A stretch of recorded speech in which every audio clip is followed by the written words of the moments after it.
तेलंगाना में विधानसभा चुनाव में जीत हासिल करने के बाद कांग्रेस नेता और मनोनीत मुख्यमंत्री रेवंत रेड्डी की जुबान से बिहार के लोगों के लिए अपमानजनक टिप्पणी आई है। रेवंत रेड्डी ने बिहार के डीएनए को खराब बताया है। वे यही नहीं रुके, उन्होंने कुर्मी जाति का नाम लेकर भी टिप्पणी की। अब रेड्डी के बयान पर बिहार में सियासत जोरों पर है। सबको बचना चाहिए, लेकिन भारतीय जनता पार्टी जिस तरह से प्रतिक्रिया दे रही है, सबसे पहले उनको ये स्पष्ट करना चाहिए कि 2015 के चुनाव के समय प्रधानमंत्री जी ने जिस तरह से डीएनए पर सवाल खड़ा किया था और जिस तरह से बिहार आंदोलित हुआ था और बिहार से नाखून बाल कटा करके भेजने का काम किया गया था ट्रकों ट्रक दिल्ली, तो भारतीय जनता पार्टी के नेता को उस समय क्यों नहीं इस पर कोई बातें कहने के लिए आए आगे, या भारतीय जनता पार्टी के नेता उस समय चुप्पी क्यों साधे रहे। इससे ही स्पष्ट होता है कि भारतीय जनता पार्टी के नेता दोहरी राजनीति करते हैं।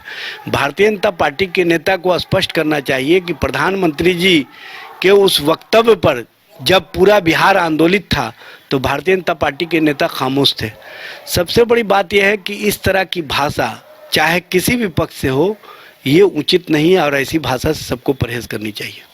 कांग्रेस का जो अध्यक्ष रही हैं, नेता हैं सोनिया गांधी, वो इटली की हैं, तो कांग्रेस का डीएनए इटली का हो सकता है, लेकिन बिहार का डीएनए तो भारत का ही डीएनए रहेगा और बिहार का डीएनए भारत का डीएनए है। इस बात को कांग्रेसी नेताओं को पता होना चाहिए। अगली खबर राजधानी पटना से, जहां पर ट्रैफिक नियम तोड़ने वालों पर ट्रैफिक पुलिस और ICCC ने कार्रवाई की है। पटना के ट्रैफिक एसपी पूरन झा ने बताया कि जनवरी से लेकर 30 नवंबर तक 3,15,000 गाड़ियों पर ट्रैफिक नियम का उल्लंघन करने को लेकर फाइन किया गया है। साथ ही 40 करोड़ 46 लाख रुपए का फाइन काटा गया। जो ट्रैफिक नियम का उल्लंघन कर रहे थे, सीट बेल्ट, हेलमेट, गाड़ी चलाते समय मोबाइल का प्रयोग करना, रेड लाइट, तमाम नियमों को तोड़ने वाले वाहनों पर कार्रवाई की गई है। लोग ने जनवरी से लेकर के इस साल 30 नवंबर तक लगभग 3,15,000 वाहनों पर 40 करोड़ 46 लाख की कार्यवाही की है। किस टाइप का फाइन कटाया था? जी, हम लोग मुख्य तरीके से हेलमेट नहीं पहनना, 2 से अधिक सवारी दोपहिया वाहनों पर चलना, रेड लाइट का पालन नहीं करना, सीट बेल्ट नहीं लगाना, गाड़ी चलाते वक्त मोबाइल का इस्तेमाल करना इत्यादि जो वायलेशन से उन पर कार्यवाही कर रहे हैं। जी, मैं आप लोगों के माध्यम से बताना चाहूँगा कि अप्रैल मई से हम लोगों ने integrated command and control centre के माध्यम से कार्रवाई शुरू की।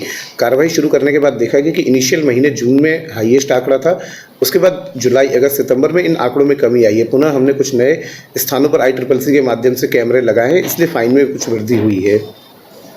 बेसिकली इसको जाम नहीं कहेंगे, इसको हम लोग ये कहेंगे कि पीक आवर में यातायात पर दबाव चल रहा है। जैसा कि मैं आपको बताना चाहूँगा, गांधी मैदान एरिया पर जब स्कूल की छुट्टी होती है या आसपास में सेंट जेवियर एवं अन्य स्कूल हैं, जब उन स्कूलों की छुट्टी होती है, उनके वाहन निकलते हैं, उसी समय यहाँ कुछ देर के लिए दबाव होता है। इस संबंध में मेरे द्वारा आज प्रिंसिपल सेंट जेवियर से बात की गई, परंतु हम लोगों की मुलाकात नहीं हो पाई है। आने वाले कल या परसों में हम लोग उनके जो भी वाहन चालक है एवं प्रिंसिपल है, उनके साथ एक संयुक्त रूप से बैठक करने वाले हैं, जिससे कि हम ये व्यवस्था बना सके कि उनके सभी वाहन एक साथ न निकले। 2 बसेस के बीच में कुछ देर का गैप हो। उनकी चूंकि 12 बसें और 20 अन्य वाहन है, इसके अलावा भारी संख्या में पेरेंट्स अपने बच्चों को लेने के लिए आते हैं, तो इस और हम लोग प्रयास कर रहे हैं कि सभी वाहन एक साथ न निकले, कि यातायात पर एकदम दबाव बढ़े, एवं उनके साथ मिल करके हम बैठक में विभिन्न रूट जानना चाह रहे हैं कि कहाँ उनकी बसेस मुख्य रूप से जाती हैं, ताकि हम लोग अपने हिसाब से एक रूट चार्ट तैयार करके दे दें। लोग ने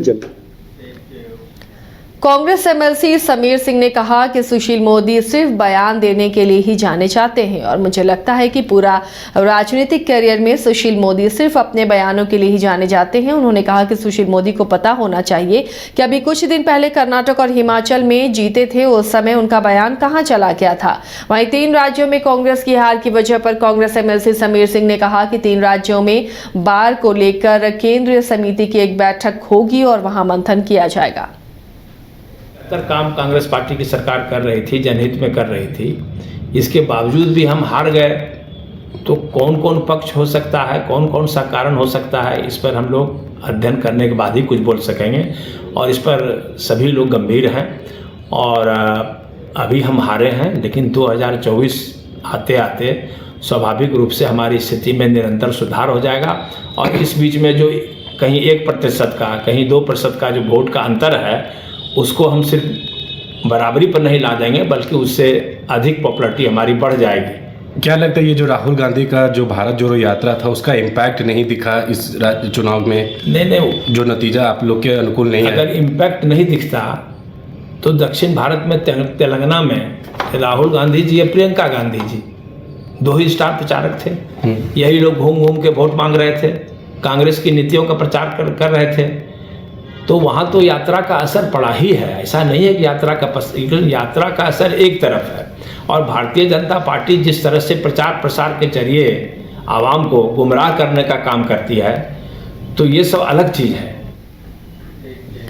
रोहतास में पिछले दिनों हुए बारिश के बाद मौसम साफ जरूर हुआ, लेकिन बारिश ने किसानों की कमर तोड़ दी है। बारिश की वजह से खेतों में लगी फसल को नुकसान पहुंचा है। किसान धान की कटाई के साथ गेहूं की बुआई में ही जुटे थे।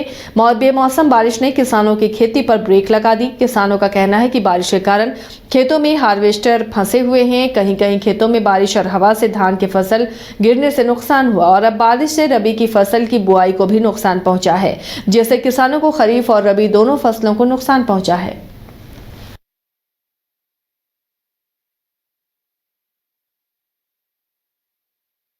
किसान के तो भाई दुख बढ़ले बा।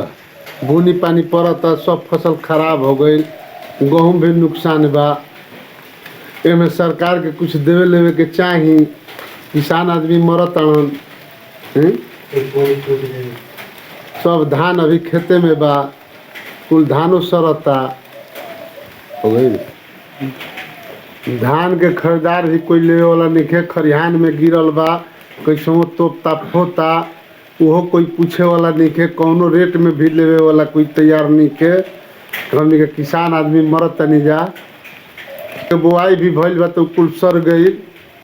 किसान के तो भाई दुख बढ़ले बा।